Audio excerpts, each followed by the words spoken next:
بسم الله الرحمن الرحيم الحمد لله رب العالمين صلى الله وسلم وبارك على عبده ورسوله محمد وعلى آله وصحبه أجمعين. الحمد لله المحمود على كل حال، والصلاة والسلام على خير رسول وأكرم آل. أما بعد, today's lesson inshallah is the first lesson from the series of the Nullifiers of Islam, inshallah, Nawaqid al-Islam. What we took before was a basic introduction of Aqidah Ahl-Sunnah wal-Jama'ah, or the creed, the correct creed of Ahl-Sunnah wal-Jama'ah. We brushed the basics, the very basics of Al-Aqidah, its definition, why we study it, and then we moved on to Arkan al-Iman and the basics that distinguish our Aqidah from the Aqidah of other people and other sects. Now, I hope you brothers have revised, because, or I hope at least you've been following, because what we covered before is, as I mentioned, it's like a foundation, or it's the basis for what we're going to be studying now. Because these nullifiers of Islam we'll get to see inshallah how they contradict what we've studied before, or how they contradict the Aqidah of Ahl-Sunnah wal-Jama'ah, especially when it comes to Shurut al-Shahadatain, La ilaha illallah and its conditions, and Muhammad Rasulullah and its conditions. Now we mentioned that La ilaha illallah has how many conditions? 7 conditions. العلم واليقين والقبول والانقياد والصدق والإخلاص والمحبة. Knowledge, sincerity, acceptance, subjugation, acceptance, honesty, and loyalty and love. So 7 conditions which we covered in detail in one of our previous lessons. And anybody that missed them or forgot them, I recommend that he go and revise them before he starts listening to the rest of this lesson. Also, the Shurut Muhammad Rasulullah, we mentioned before that it's 4 or 5 conditions. And we will get to know inshallah how these nawaqid, or how these nullifiers violate or contradict either one of the conditions of La ilaha illallah or one of the conditions of Muhammad Rasulullah. Now, we've also mentioned before that we can categorize people, or we can divide people when it comes to general beliefs into 5 groups. The first group we covered in quite a bit of detail, which are the Muslims, or the believers. The next, or the other 4 groups, we've already covered them before, but we'll do that again inshallah tonight before we start Nawaqid al-Islam, because I think it was posted last week, but due to some errors in the content, I preferred that we do it again. So the other, who can remind me of the other 4 groups besides the Muslims, besides the believers? Mushrikeen, we have Mushrikeen, or the polytheists, and we have al-Munafiqeen, hypocrites. We also have Kuffar, disbelievers, and we have finally al-Murtaddeen, the apostates. Now let's think of Islam as a big fortress, or a big palace. Now this big palace, it's a very, very beautiful palace that everybody that sees it wants to see what's inside that palace, wants to be one of the dwellers of that palace. This palace only has one door, only one door, and on that door standing guards. There are guards standing protecting that door. The only person that are allowed inside that palace are people that have an invitation card. What's written on that card? On that invitation card, that card that can get you inside this palace of Islam. What's written on that card? أشهد أن لا إله إلا الله وأشهد أن محمدا عبده ورسوله. I bear witness that there is no God worthy of worship but Allah, and I bear witness that Muhammad is his servant and messenger. This is the only invitation card that can get you inside that palace. And you're not called a Muslim, or you're not called, or you don't belong to the fortress of Islam until you're actually inside the palace. There are many people clinging on to the door, onto the rails outside, claiming to be Muslims, but they aren't until they say this word and go inside, or until they have this, they get this card and are admitted inside. Now, when you're inside this palace, inside the palace of Islam, of course there are certain rules that you have to, rules and regulations that you have to follow, you have to abide by. If not, then you're expelled out of this fortress, or you're taken out of this palace. Now, as I mentioned before, there's only one entrance to this palace, but the exits, many exits to this palace. You can exit from many different doors. And as I mentioned, there are four main doors, which are these ones: the door of disbelief, the door of shirk, the door of association, the door of hypocrisy, and the door of apostasy. Or actually, as we'll start with the Riddah, or the apostates, because Riddah is the only way that a person can come out of Islam into something else. Because after being an apostate, or after being a murtad, you fall into one of the other three categories. You either become a mushrik, or a kafir, or munafiq. You don't just become an apostate and you stay like that. You fall into one of the different categories. So you either become a murtad munafiq, or a murtad kafir, or a murtad mushrik. So Riddah is a way of coming, is the actual process of leaving the fortress of Islam. Yeah, that's just the transportation, yeah, of leaving Islam. As we can see in its linguistic language, Riddah lughatan means الرجوع في الطريق, to detour, or to rebound. You know how when you have a ball and you throw it on the wall, it rebounds, it comes back? In Arabic we say ارتدت الكرة. ارتدت, that means it came back. You threw it and it hit something and it came back. That's exactly what Murtad is doing. He's entering Islam and then he's coming back out of it. That's a Riddah, that's a Murtad. Allah Azza wa Jalla said in the ayah, وَلَا تَرْتَدُّوا عَلَى أَدْبَارِكُمْ. So in this ayah, Allah Azza wa Jalla means a linguistic meaning. لَا تَرْتَدُّوا عَلى أَدْبَارِكُمْ, that means don't give the kuffar your backs. So don't go to fight them and then give them your back and run away. This is لَا تَرْتَدُّوا. Tartad is from the word Riddah, is one of the derivatives of Riddah. That's the linguistic meaning. The المعنى الاصطلاحي أو المعنى الشرعي for Riddah is easy. You can give it to me. From what we said. What did you say? The terminological meaning, or the Islamic meaning of Riddah.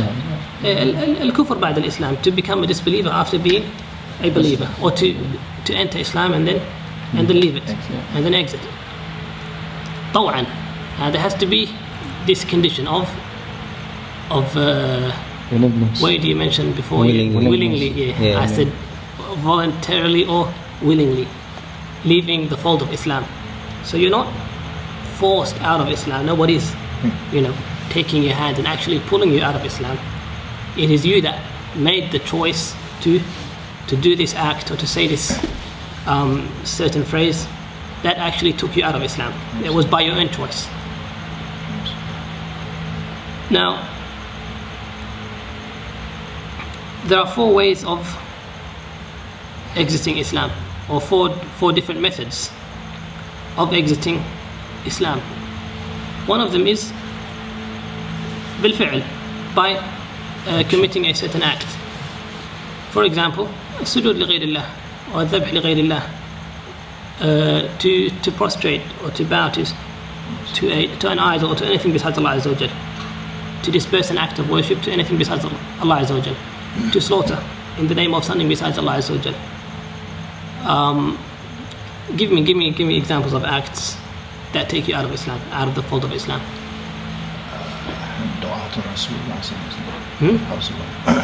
The people who make shirk and they make the dua to Rasulullah sallallahu alaihi wasallam. That's a saying. Dua is a saying. I'm talking about an act. Oh, an action. Someone that hangs a blue eye in their house and say, "This is going to protect me from evil eye." Yeah. Yes. Tamaim, الرقى والتمائم والتوالة. Yeah, that could be an act or it could be a call. Could be a qawla and a saying. It depends. Yeah. So the al-muwalah, for example. Putting your hands in the hands of the kuffar and taking them as allies, that's an act.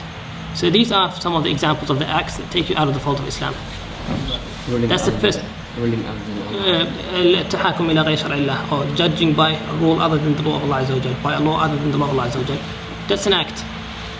So these are examples of acts that take you out of the fold of Islam. That's the first method, committing an act or doing something.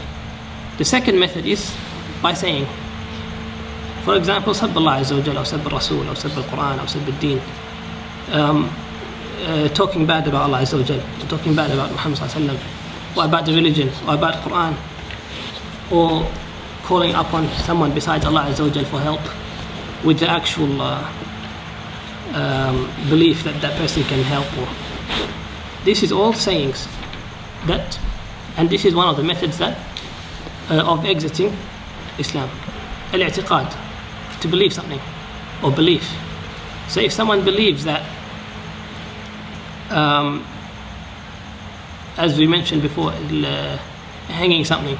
So if someone hangs something and then he believes that that thing can protect him or can harm him other than Allah Azza wa Jal, that's a belief. And that's shirk. That takes him out of the fold of Islam. So these are one of the methods. This is the third method that he can exit the fold of Islam. And the fourth is shirk, to have doubt. For example, someone that doubts that Quran is true, or someone that doubts that Muhammad ﷺ is the last messenger, or someone that doubts that Allah is the only one creator, or someone that doubts that any of the prophets is actually a prophet, someone that doubts that Isa is a prophet, or doubts that Musa is a prophet. All these are doubts that can, or that take you out of the fold of Islam. So as I mentioned, there are four methods to exit Islam: an act, or a saying, or a belief, or a doubt. And this is the Aqeedah of Ahl Sunnah wal Jama'ah. This is where we distinct ourselves from many of the other sects. Some of the sects that say it's only al-i'tiqad that takes you out of Islam. So you can prostrate to an idol, you can judge by a law other than the judge of Allah, but the law of Allah Azza wa Jal. You can have muwalat with the mushrikeen, you can all this, as long as you believe in Allah. So they say that it's only al-i'tiqad, it's only belief that can take you out of Islam. This is where we distinguish ourselves from them. As Ahl Sunnah wal Jama'ah, as I mentioned before, that we believe that there are four methods.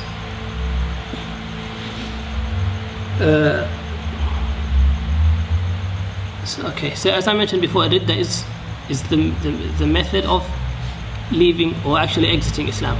So after you exit Islam, after you become murtad, you fall into one of the other three categories that are left. So you either become mushrik, or a kafir, or a munafiq. Before we get into more detail about these other three groups, we'll take hukm al-murtad to Islam. What's the Islamic ruling on a murtad or on an apostate? 3 days. Detail, give me detail. We give him 3 days to come back to Islam. If not, then execution. Okay. So ulama say in general, or ulama Ahl Sunnah wal Jama'ah, they say in detail, or in general, حكم المرتد يستتاب ثلاثا. He's given, as the brother mentioned, 3 days to repent. It's not that after someone becomes a murtad, we just leave him like that for 3 days and then we jump on him and kill him. No, we actually give him an opportunity, or we approach him during these 3 days and we remind him of Allah Azza wa Jalla, and we explain to him that what he did was wrong, what he did actually took him out of the fortress of Islam. And we call him to repent, and we call him to come back to Islam. So it's not just a matter of time. It's not just a matter of time passing or days passing. It's a matter of reminding him. and clarifying to him that what he did is wrong. So after being given these 3 days of reminding and 3 days of advice, after these 3 days, if he still chooses not to come back to Islam, even though he was reminded about it, then the Islamic ruling is that he be killed. This is in general. Some ulama exclude from this one thing: the person that talks bad about Allah Azza wa Jalla or His Messenger or the Quran or the religion. So they say that a person that talks bad about Allah Azza wa Jalla or His Messenger or His book or His religion, he to be killed straight away. He's not given this window of 3 days. Okay, this is one of the opinions, and Wallahu Alam, I see that it's a valid and probably the most predominant opinion. Why? Because no one can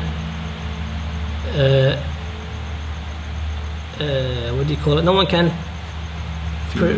claim or pretend to be a Muslim and go after that and talk bad about the person that he is claiming to worship, or talk bad about the Prophet that brought this religion to him, or talk bad about the book that he takes his religion from.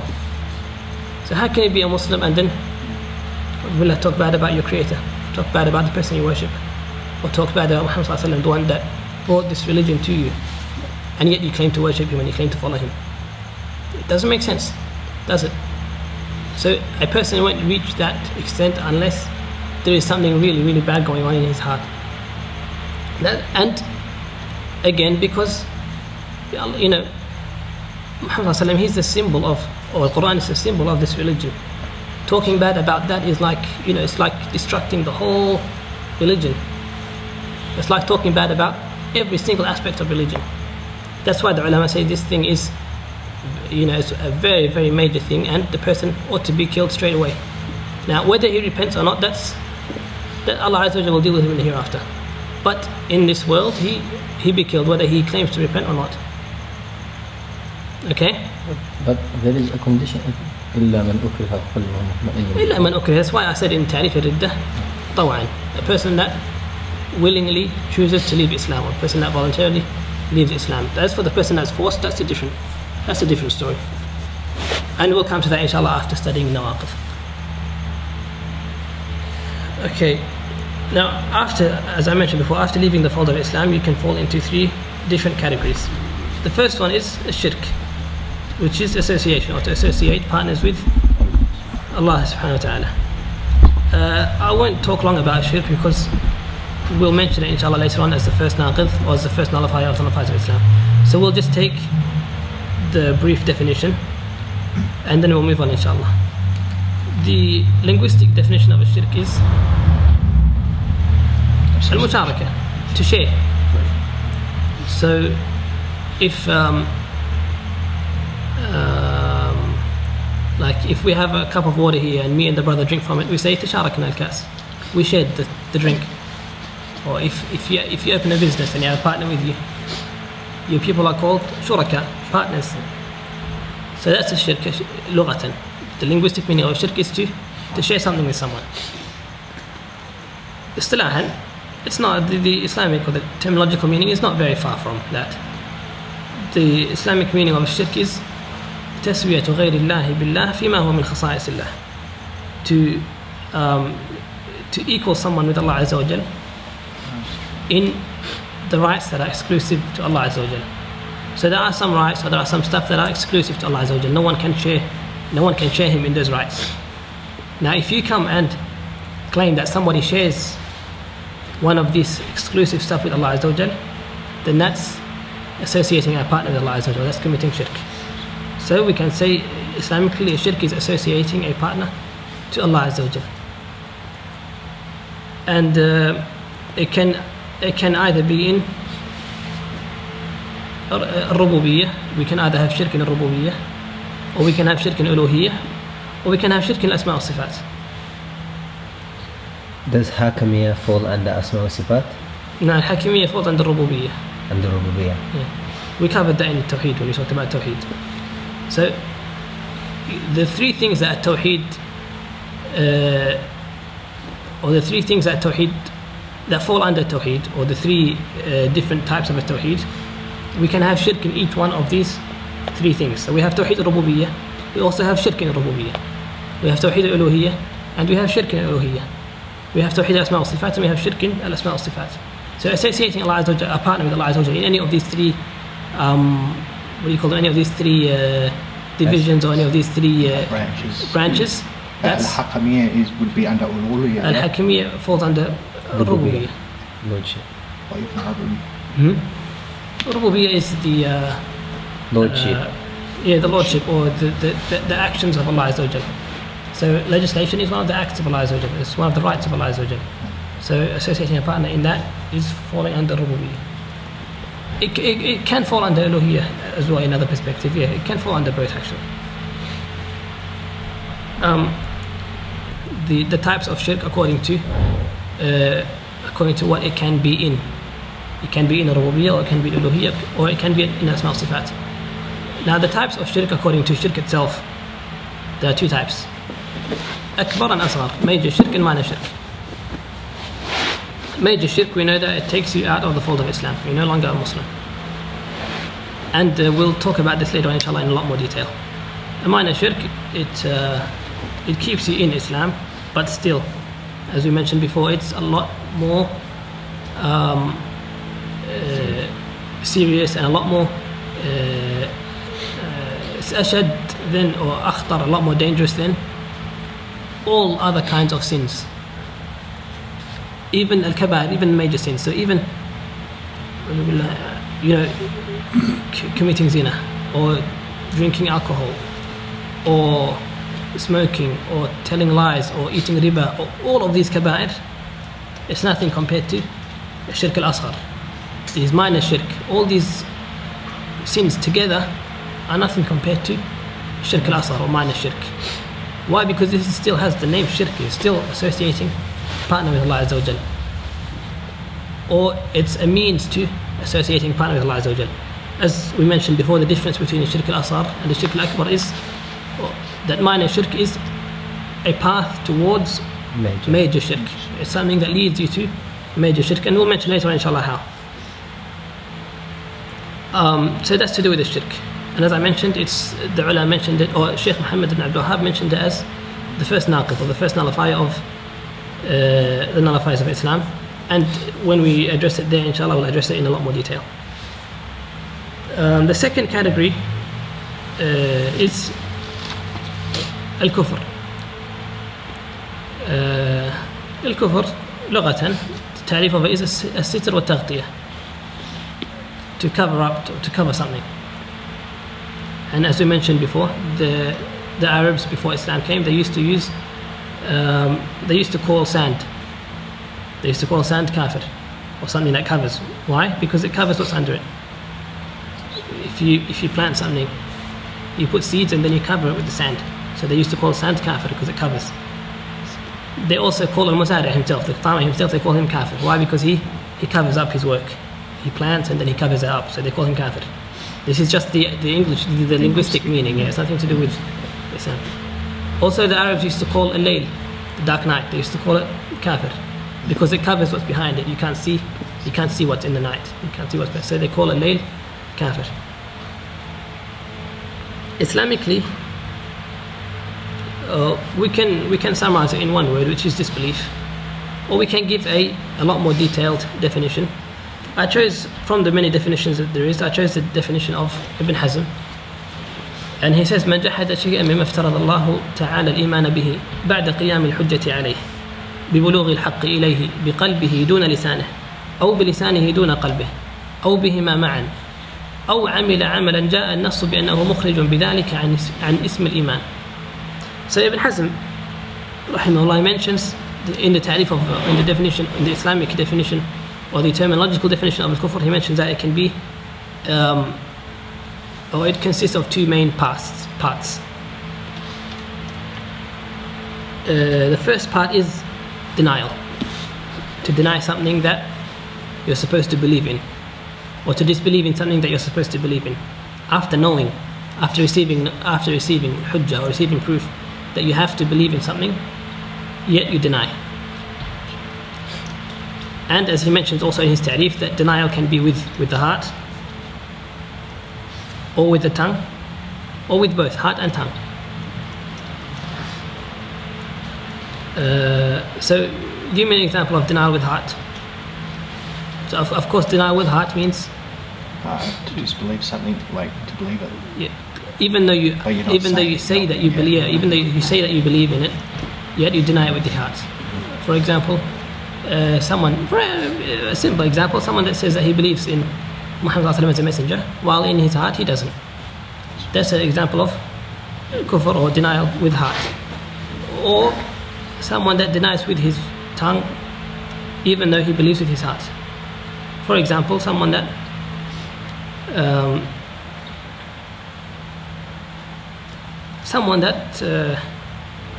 the same example as before, someone that says that he doesn't believe in Muhammad even though he does. So him uttering that word, that's a word of kufr. Saying that he doesn't believe in Allah, or saying that he doesn't believe in Muhammad, that's a word of kufr, even though he actually does believe. Now, of course, there are conditions as to whether he was forced or not. But saying that he wasn't forced, for example, or there was no other external influences, him just saying that, even though he believes, uttering those words are enough to take him out of Islam. Or bihima ma'an, or denial with heart and tongue together. So you don't, for example, you don't believe in Muhammad as a messenger, and you go and say that as well. So this is both denial with tongue and heart. And of course there's no conditions in that or anything. So that's the first part, or that's the first type of kufr according to Ibn Hazm. The second type is committing something that Al-Quran and the Sunnah say that committing this certain act takes you out of Islam. For example, al-muwalat, having allies with the kuffar, or judging with something other than, with some rule or some law other than Allah Azza wa Jal. There are proofs in the Quran and Sunnah that says that these acts are kufr. So committing one of these acts is kufr. So again, as Ibn Hazm says, kufr is either denial or committing an act that takes you out of Islam. It can be one of these two things. This is one of the Islamic definitions, and as I mentioned, it was Ta'rif Ibn Hazm. Yeah. Say you're a Muslim and you commit an act of kufr, it's not as bad as shirk. Yeah? Like if someone commits an act of kufr, would they still be able to enter Jannah? Like if he died on that kufr, like he died knowing that he was making awliya with the kuffar, but everything else about him, like shahada was there, praying, everything was there, but he made awliya with the kuffar, that puts him into kufr, and he dies like that, does he still have an opportunity to go to Jannah? Let's leave that until we talk more in detail about Nawaqid al-Islam and Mawani' al-Takfir, because because kufr is a very, very wide thing, very, very wide sea. Yeah. So, you know, the ruling on one aspect is different than ruling on, or one certain act is different than ruling on another. So you can't say that, you know, they're all the same, or of course there are certain conditions and there are certain circumstances that in where a person can be excused, and then there are other circumstances where he can't be excused. And this, inshallah, we'll know after we study Nawaqid al-Islam. We know all the nullifiers, or the main nullifiers, the roots of them, and then we know after that Mawani' al-Takfir, or the impediments of, the excuses of that you can have for takfir not to be made on you. After knowing that, inshallah, then we'll be able to judge whether such an act or such a person in particular is a kafir or not. Okay. Cool. So again, we finished Ta'rif al-Kufr, the types of al-Kufr. Two types, as usual: Akbar and Asghar, major kufr and minor kufr. Major kufr, we can divide it into four main types. The first is kufr al-juhud wa takdhib, which is like the first section that Ibn Hazm mentioned, kufr of denial. So to deny something that you're supposed to believe in. Again, whether that denial be with heart or with tongue. As Allah Azza wa Jalla mentioned in the Quran, فإنهم لا يكذبونك ولكن الظالمين بآيات الله يجحدون. As Allah Azza wa Jalla was mentioning about the kuffar in the time of Prophet, he said فإنهم لا يكذبونك. They don't actually, disbelieve in you. They know that you're telling the truth, but they were just they won't accept it, or they won't say that they accept it. So they're denying with their heart and with their tongue. That's denial, even though they know that what's being said is the truth. Also, the Jews, the Jews that were in Medina at the time, Muhammad ﷺ migrated to Banu Qurayza and Banu Nadir and Banu Qaynuqa. We know, or history tells, or actually the Quran tells us that they were, even their Torah, their Gospel tells them that a prophet was going to come. They were anticipating a prophet. And when Muhammad ﷺ came, they knew that he was saying the truth, so they didn't deny him with their hearts. They knew that he was actually a prophet, and they were actually anticipating him, but they denied him with their tongues. And that wasn't enough for them to enter Islam, even though knowing with their hearts that that's truth. So that's kufr, al-juhud al-takdhib. Allah Azza wa Jalla says, وَجَحَدُوا بِهَا وَاسْتَيْقَنَتْهَا أَنفُسُهُم. They denied it even though deep in their hearts or deep in their souls they were certain that it was a truth. ظُلْمًا وَعُلُوًّا, just out of transgression and out of arrogance. And so, as Allah Azza wa Jalla mentioned in the other ayah, فَلَمَّا جَاءَهُم مَّا عَرَفُوا كَفَرُوا بِهِ. Allah Azza wa Jalla referring to the Jews, he says, فَلَمَّا جَاءَهُم مَّا عَرَفُوا. When the prophet that they knew was coming came to them, كَفَرُوا بِهِ. They denied him, or they rejected him, even though they knew that he was coming. So this is the first type of kufr, kufr al-juhud al-takdhib. The second type is kufr al-i'rad wal-istikbar. A kufr of denial or turning away in arrogance. An example of this is the kufr of Iblis. Shaitan, the first person to commit kufr. Yeah. What made him not accept the truth, or what made him reject the truth? Arrogance. Allah Azza wa Jalla said, prostrate to Adam, and he said, why should I? قال أنا خير من خلقتني من نار وخلقته من طين. I'm better than him. You created me from fire and you created me from clay. So out of mere arrogance, he didn't accept the command of Allah Azza wa Jalla, and he turned away. So this is kufr al-i'rad wal-istikbar. As Allah Azza wa Jalla mentions, إِلَّا إِبْلِيسَ أَبَى وَاسْتَكْبَرَ. Iblis, he was arrogant, and he was what do you call it? Proud. Yeah, and he turned away out of pride. What is the Arabic word for pride? Istikbar. Or takabbur. And also al-i'rad, to turn away from the religion of Allah Azza wa Jalla, as we will take inshallah in one of the nawaqidh, the 10th naqidh, al-i'rad an dinillah la yata'allamuhu wa la ya'mal bih. So when someone calls you to the truth, someone calls you to the path of Allah Azza wa Jalla and proves it to you, yet you reject it and you turn away from it.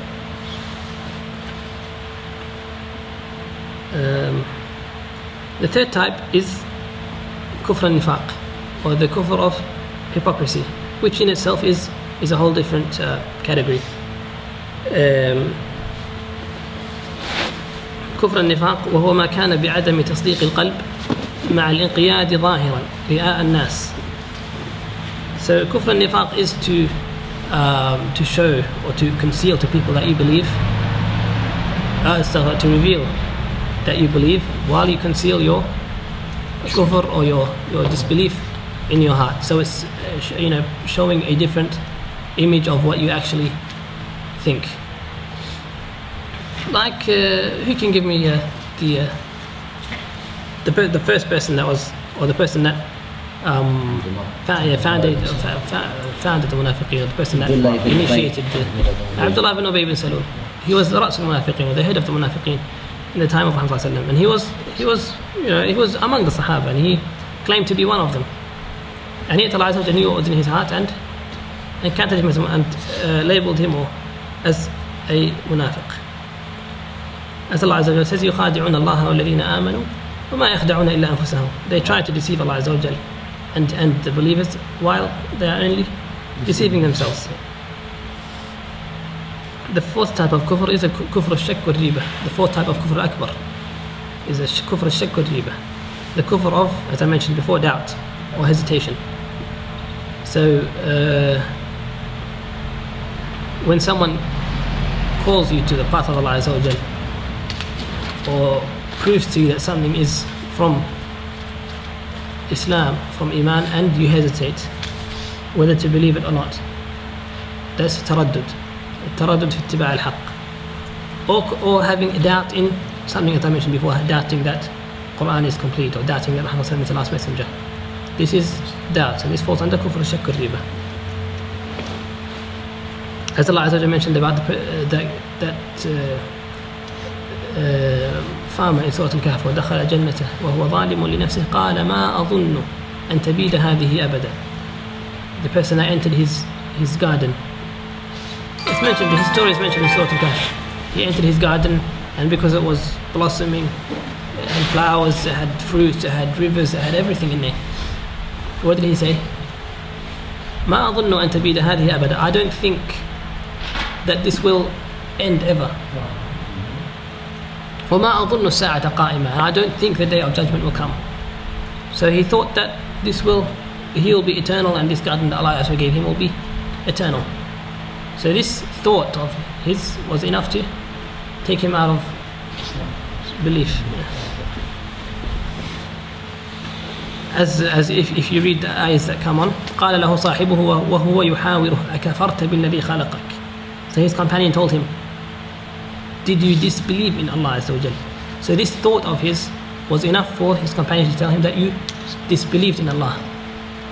So this is one of the, or this can be used as a proof to actually show or to prove that you can leave Islam or you can become a kafir by just a doubt.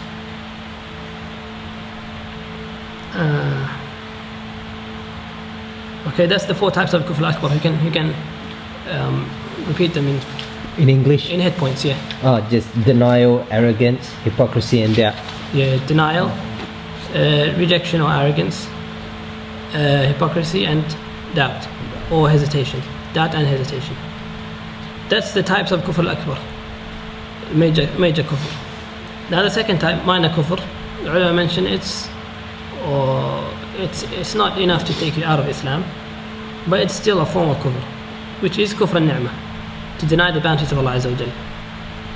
As Allah Azza wa Jal mentioned, that it's a habit of the person to deny the bounties of Allah Azza wa Jal. Whatever Allah Azza wa Jal gives you, and how much Allah Azza wa Jal gives you, yet you still ask for more and you deny what you have. Allah Azza wa Jal mentions, إِنَّ الْإِنسَانَ لَظَلُومٌ كَفَّارٌ. Verily, mankind is ظلوم. ظلوم is someone that always transgresses or exceeds his limits. Kafar is a person that is always in denial. I mean, even between us, between people, between friends, even between friends, you see, fights can start or relationships can be torn out of little things. Why? Because they don't acknowledge the good that was between husbands and wives. They don't acknowledge all the good relationship that they had and the good times they had, and out of a little thing they, especially a certain type of of people, as mentioned in the hadith, Nabi Sallallahu mentioned about the women, وَيَكْفُرْنَ الْعَشِيرِ. They deny any good that you gave to them. إذا رأت منك شيئا لو أحسنت إلى إحداهن الدهر كله ثم رأت منك شيئا قالت ما رأيت منك خيرا قط. I mentioned about the women. If you do good to one of them, الدهر كله means your whole life. Throughout your whole life, you're just doing good to them, and then they see one thing from you. They say, I've never seen any good from you at all. So Nabi mentioned وَيَكْفُرْنَ الْعَشِيرِ. So they deny the good. Now does that mean that takes them out of Islam, that takes them to kufr? No. That's a type of kufr, but it's kufr asghar. Doesn't take you out of the fold of Islam. And there's only one for minor kufr al-ni'mah. Okay. Kufr al-ni'mah, you can add to it as well kufr nukran al-ashir, or no need. Okay, so that's as we mentioned before, after committing a Riddah or after leaving the fold of Islam, you can fall into 3 categories. Shirk, we covered that. The second is Kufr, we just covered it. And now the third one is Nifaq or hypocrisy. So, تعريف النفاق لغة, the linguistic meaning of النفاق. The scholars of Arabic literature, they differed as to how the Islamic meaning was taken from the linguistic meaning. Now, in Arabic language, in Nifaq, you can take it from the Nafaq. Nafaq is a tunnel. Yeah. So they say that Munafiq is like someone that is hiding in a tunnel, or he's taking Islam as a cover. He's taking Islam as a cover to hide in, while actually he's not a Muslim. That's one of the linguistic meanings. Another linguistic meaning which we took before is نافقاء اليربوع or نافقاء الجربوع. As we mentioned before, the kind of animal, not an insect. It's like a rat or a mouse, or that's usually in the bush or in the desert usually. Now, how does this mouse build its home or its burrow? It has a tunnel, a tunnel with 2 exits. أهل اللغة call قاصعة النافقة. So القاصعة is the entrance of this tunnel, or it's the tunnel that has a hole that's visible to everyone. And then it has the other emergency exit, secret exit called where it can escape at any time. Yeah. So because people actually eat this animal or this mouse. So when you chase it, it enters through al-qasi'a, through this visible entrance, and then it exits out of the other one. And you catch him when he's doing hypocrisy. So one stands up, but the problem is with this emergency exit, it's not visible. It's not actually all the way to the surface. It's just like touching the surface. So when he's chased, he can enter through this one and then quickly dig and run out of the other one. So this is the same as the munafiq. He's entering Islam through one door or through one entrance and exiting out of another. That's a munafiq. So اصطلاحا, or the terminological meaning is الذي يستر كفره ويظهر إيمانه, the one that covers his disbelief or his kufr and he conceals his and reveals or shows his belief. Again, there are 2 types, nifaq akbar and nifaq asghar. The nifaq al-akbar, or the major nifaq, is, we can also call it nifaq al-i'tiqadi, or hypocrisy that has to do with belief. So anything to do with belief, like not believing in Allah Azza wa Jalla while concealing that you believe in Him, while revealing that you believe in Him, or not believing in the Prophet while you reveal that you believe in him, or not believing in the Quran while you reveal that you believe in it. All this to do with beliefs. This is nifaq i'tiqadi, and it's nifaq akbar, because it's like as if even though you reveal to people you should reveal that you believe, you don't actually believe. So it's nifaq, it's hypocrisy, and that's major nifaq. Of course, that takes you out of Islam. And then you have the minor nifaq, or nifaq al-asghar, which can also be called the nifaq al-amali, which is also, it's a path, or it can lead you to a nifaq al-akbar. And it's more to do with actions, as mentioned in the hadith. آية المنافق ثلاث: إذا حدث كذب وإذا وعد أخلف وإذا اؤتمن خان. The Nabi ﷺ mentioned that the آية المنافق, or the signs of a hypocrite, are 3. إذا حدث كذب, he always lies in his speech. وإذا وعد أخلف, he never fulfills his trusts. وإذا وعد أخلف, that means his promises. He doesn't fulfill his promises. وإذا اؤتمن خان, he doesn't fulfill his trusts. There is a difference between trust and promise, right?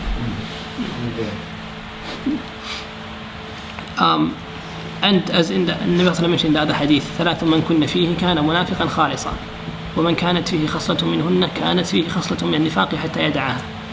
So Nabi says that these three things, whoever these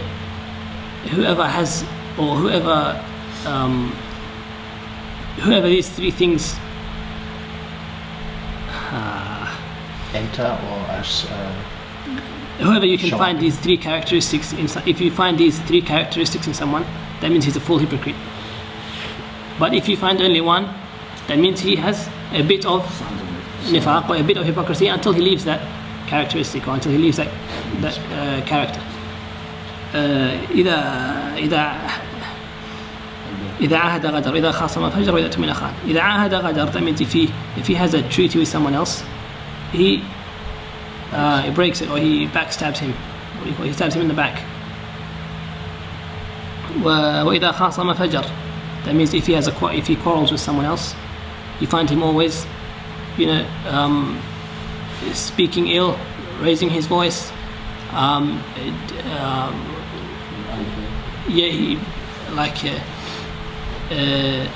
Exceeding the boundaries of a quarrel.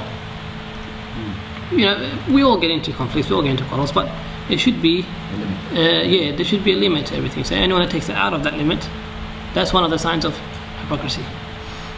And he doesn't fulfill his trusts. So altogether there are 5 different characteristics or symptoms of hypocrisy. Lying in the speech, and not fulfilling promises, not living up to your trusts, or not living up to your promises, not fulfilling your trusts, and breaking your treaties, and exceeding limits in a quarrel, or not being fair in a quarrel. These are the 3 categories that someone can fall into after committing a riddah. So after apostating, you can either be a mushrik or a kafir or munafiq. And of course it depends on the naqid or on the nullifier that you committed. So when committing a nullifier, you become a murtad, you become an apostate. And then according to that nullifier, you either fall into the category of shirk or the category of kufr or the category of nifaq. And as I mentioned before, this depending on the naqid as well, that means it can either contradict or it can either violate one of the conditions of La ilaha illallah or one of the conditions of Muhammad Rasulullah. So again, anyone that missed the conditions of La ilaha illallah or the conditions of Muhammad Rasulullah, or he forgot them or he needs to revise them, it's better that he does so before he continues with studying in nawaqif. Why? Just so so you can have things connected. You understand, because taking someone out of the fold of Islam it's not easy. It's a big judgment to make. Why? Because if you condemn someone as a kafir, what does that mean? That means his blood is halal. His property is halal. His property. And his either blood, you or him could be the kafir. That be one of the first thing is that the first thing, the major thing is that this person is an open target for everyone. Yeah. His blood is halal. His money is halal. His ird is halal. Everything to do with him is halal for us. This is one of the things.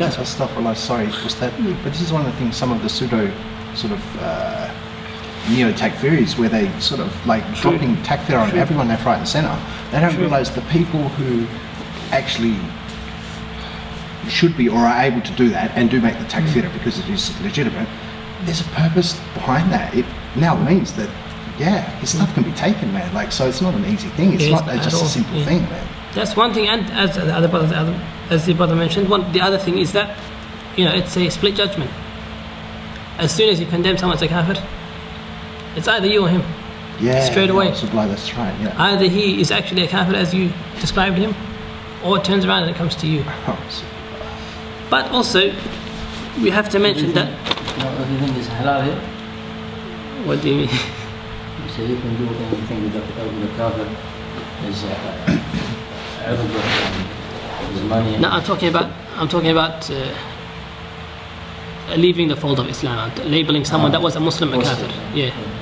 The kuffar, that's al-kafir. We have the types of kuffar. We have 2 main. We have kafir asli and kafir murtad. Kafir al-asli is the person that didn't believe in the first place. And they have different types. There are 5 different types. I should have addressed this. Okay, we'll address it. So the two main types of kuffar: kafir asli, which is original kafir, someone that never believed in his life, like He born, he was born as a kafir, like people here. And we have kafir al-murtad, someone that was a Muslim and then became a kafir. So there are these two different types. Now kafir al-asli, there are 5 different types of kuffar al-asliyin. We have al-muharib, a combatant, one that fights the Muslims, one that wages war against Muslims, against Allah Azza wa Jalla and His Messenger and His religion. You find him fighting the Muslims everywhere in the world. Now, the Islamic judgment on those is that, like they're fighting us, we fight them. Islam is a religion of justice. Not as people like to say Islam is a religion of peace. Religion of justice. If they're fair with us, we're fair with them. If they have peace with us, we have peace with them. If they fight us, we're not going to give them flowers. If they fight us, we fight back. That's just being fair. So that's to do with the combatant. The minute he wages war against Muslims, he becomes a target to all Muslims. Al-dhimmi, or al-kafir al-dhimmi, one that lives in between Muslims. So he's under the authority of Islam. Like, for example,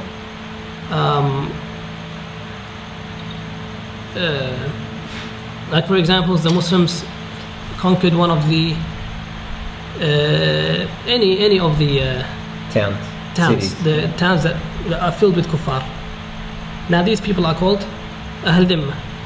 We took over their town, so we give them the choice either to become Muslims or to pay jizya. So if they choose not to become Muslims but choose to pay jizya instead, they become Ahl Dhimma. So they're a trust upon the Muslims.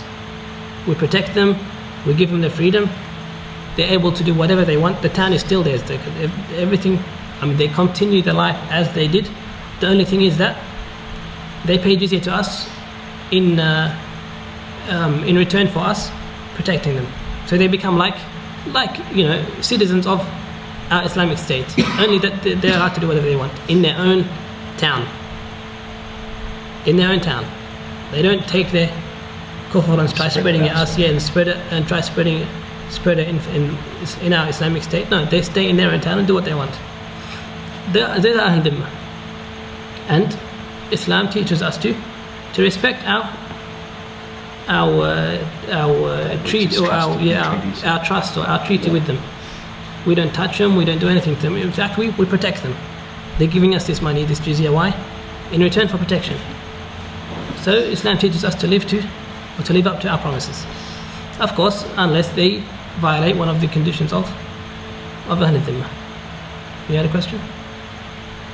Like in regards to they're not allowed to spread their kufr.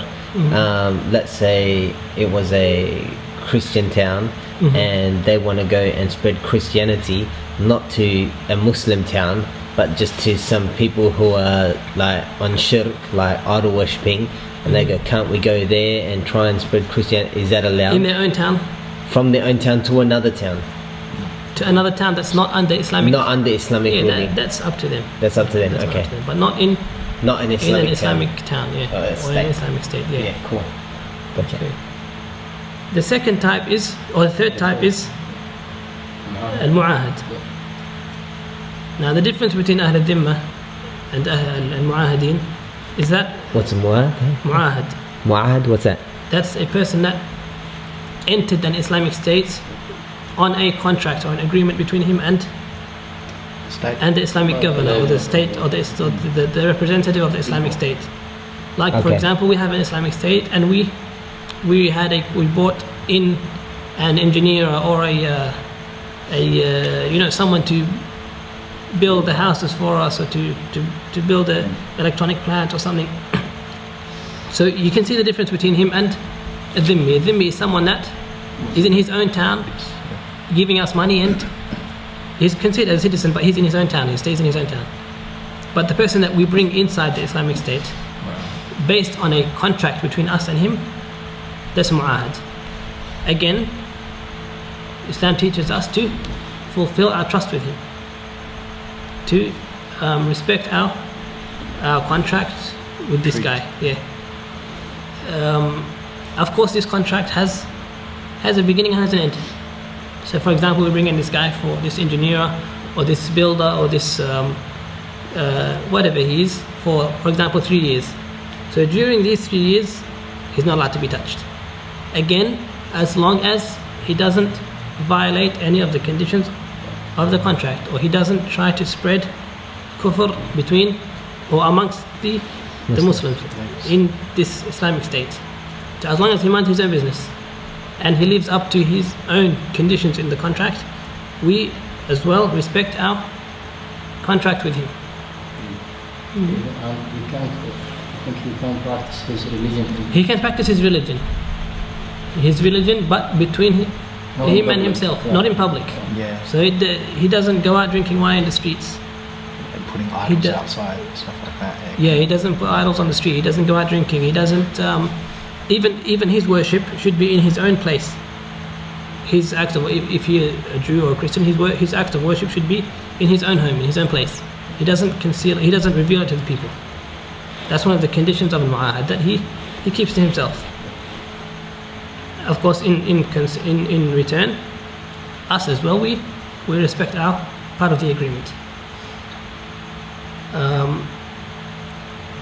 And Islam mentions, or has offered these two, which is Ahl al-Dhimma and the Mu'ahadeen, the utmost protection that anyone can have. As mentioned in the hadith, Man qatala dhimmiyan aw mu'ahadan lam yarih ra'ihat al-jannah. Whoever kills a dhimmi or mu'ahad, he won't even smell the scent of paradise. Subhanallah. Why? Because Islam taught us to respect our agreements, or our contracts, or our promises with other people, even though they're kuffar. Just someone being a kafir doesn't give us the right to treat him unfairly or to treat him unjustly.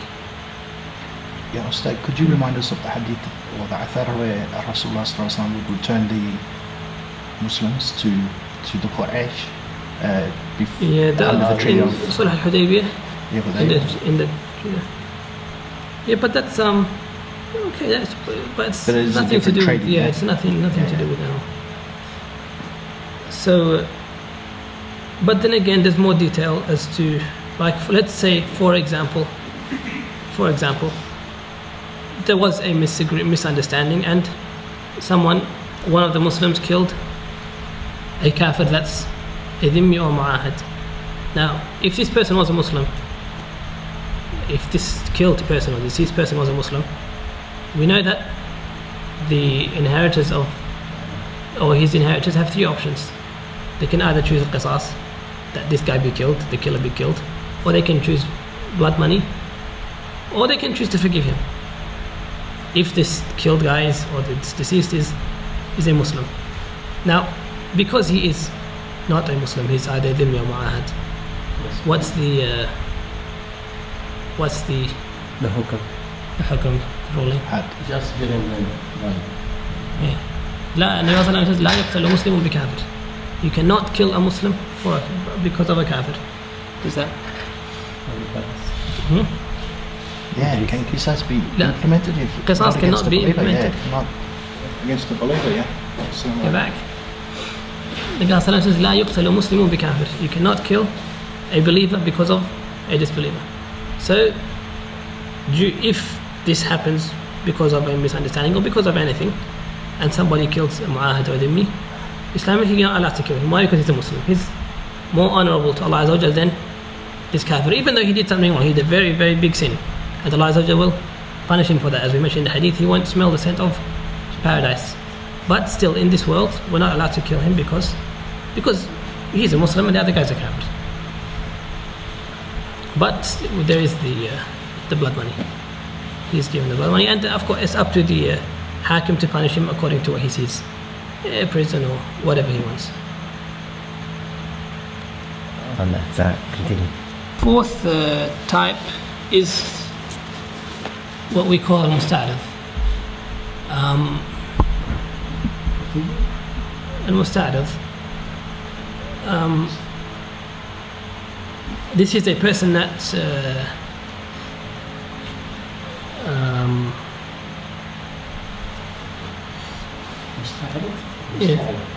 musta'rif, like he's in Dar al-Harb, or he's in one of the countries where that wage war against Islam, but he has nothing to do with, he's nothing to do with the war. He's a citizen, so he's not one of the government officials that are actually funding the war or calling to wage war against Muslims, and he's not one of the combatants themselves that go and fight the Muslims, but he's just a citizen of Dar al-Harb. Yeah.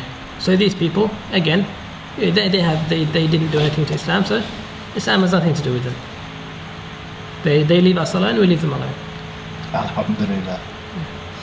And then we have the fifth type, which is the people that I forgot the name, but it's people that or governments or countries that the government itself is on good terms with the Muslims. Like, for example, Cuba or Venezuela, or they never fought Islam. They never fought the Muslims anyway. You don't find any of their armies in Afghanistan or in Iraq or in Palestine or in Kashmir or in any of the Islamic countries. So they haven't ever sent their troops or their armies to fight Islam. And they haven't funded any war against Islam, but they have nothing to do with, or they never, had anything bad to do with Islam. They're always on good terms with the Muslims. So again, just being fair, Islam tells us to do the same to them. If they're on good terms with us, we be on good terms with them. They're respecting themselves, not overstepping their boundaries. Us as well, we respect ourselves, we respect them, and we don't overstep our boundaries. So in these 5 different categories of kuffar, who are the only ones that Islam allowed us to fight against and to protect ourselves against? The combatants. Only the combatants. So that goes to show, is that now people accuse Islam or accuse Muslims of being terrorists, or accuse Islam of being a religion of beheading people, and a religion of you hear it everywhere, in the media, everywhere. People. So subhanAllah, look, out of 5 different categories of people, you're only allowed to wage war against one type only. The people that wage war against Islam. The people that fighting you, you fight them. All the other types, the ones that have a treaty with us, the ones that are paying jizya, the ones that are minding their own selves, the ones that have nothing to do with war, all those, Islam tells us to respect our agreements with them. Clear? So that's al-kafir al-asli. That's al-kafir al-asli. And we have the second type, as we mentioned, al-kafir al-murtad. And we mentioned his... so as I mentioned before, if you label someone as a kafir, that means he's halal. His blood is halal, his money is halal, his earth, everything is halal. This applies to al-kafir al-murtad, not al-kafir al-asli. So if someone was a Muslim and then we label him as a kafir, that means we're making him as a target to everyone. So, as I mentioned before, takfir has to be with wisdom and with knowledge, not with wisdom, with knowledge. Or takfir, any judgment of takfir has to be based on knowledge, proper Islamic knowledge. So I have to mention that takfir is hukum shari. Us as Ahl Sunnah wal Jama'ah and as Tullab Ilm, we know that takfir is hukum shari. There's a lot of propaganda going on now about takfiri, you're a takfiri, you're an extremist, you're such and such. Why? Because they want to take us away from this judgment of a takfir. We know that in Islam, a takfir, as I mentioned, is hukum shari, it's an Islamic ruling. The same way that you can say something is halal, something is wajib, something is fard, something is makruh, something is haram. Labeling someone as a Muslim or a kafir, it's the same thing. It's just passing down an Islamic ruling. It's nothing. It's only media and extra attention that made it, something very, very big. Well, actually, it's just one of the rulings of Islam. labeling someone as a Muslim or labeling someone as a kafir. That's just one of Islamic rulings. And that's something that everyone has to know in order for him to practice his religion. What about if a layman, is he allowed to give takfir or no takfir? As I mentioned, a takfir, hukm shar'i, or it's a judgment that has to be based on knowledge. Knowledge of what? First, knowledge of the proper and basic foundations of Islam. Not just head points, but proper understanding of the foundations of Islam. And then after that, the proper understanding, detailed, in-depth understanding of Nawaqid al-Islam, the nullifiers of Islam. And then after that, the proper understanding of mawani' al-takfir, or the impediments of takfir. So after someone knows all these three stuff, he has enough knowledge or enough criteria to, after that, and again, we don't study this just to go around, categorizing people. Oh, you're a Muslim, you're not. You're a Muslim, you're not. People do. We don't. As طلاب ilm, as people that seek knowledge, we do seek knowledge to implement, but it doesn't mean that we seek knowledge just for the intention of going and categorizing people or labeling people. I would say use this knowledge for the establishment of the Islamic State. Yes, you use the knowledge. Of course, you don't use knowledge just to pack it in your head and keep it to yourself. You use it to implement and to spread. But, or studying Aqidah shouldn't be for the sole reason of categorizing people. It is an important thing, yes, we don't deny that. We're not afraid or intimidated by the media, by anyone else that calls us takfiris or not. But it's a hukm shar'i. If someone is Islamically judged as a kafir, we'll call him a kafir. And if someone is not, even though people say we're moderates or we won't call him a kafir. We aren't intimidated by either sides. We aren't intimidated by the people that call us takfiris, and we aren't intimidated by the takfiris themselves who call us moderate. Islam is wasat, is the middle, something in the middle.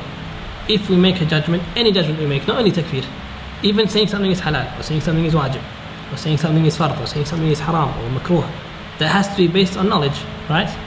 So takfir is the same thing, it has to be based on the proper knowledge. Okay?